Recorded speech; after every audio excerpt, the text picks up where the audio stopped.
ان ابراہیم کان امۃ قانتا، یقیناً ابراہیم ایک امت تھے۔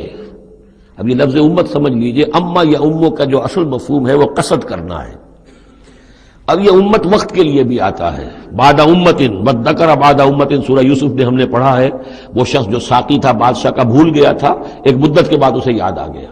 تو جب ایک پوری ہو رہی ہے، زمانے کو بھی ہم کیونکہ فالو کرتے ہیں، ٹائم کو بھی، اور اسی طرح راستے کو بھی فالو کرتے ہیں، تو قصد کر رہے ہوتے ہیں اس کا، اس حوالے سے زمانے کو بھی مدت کہا گیا، راستے کو بھی جو ہے امت کہا گیا۔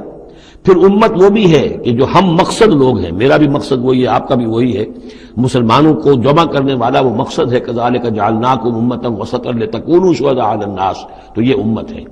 اسی طریقے سے گویا کہ ایک راستہ چلانے والے، ایک راستہ بنانے والے، ایک ریت ڈالنے والے حضرت ابراہیم تھے، جو اپنی ذات میں گویا کہ ایک امت تھے۔ ان ابراہیم کان امۃ قانتا، فرما بردار، للہ حنیفا، اللہ کے فرما بردار اور بالکل یکسو، ولم یکن من المشرکین، اور وہ ہرگز مشرکین میں سے نہیں تھے۔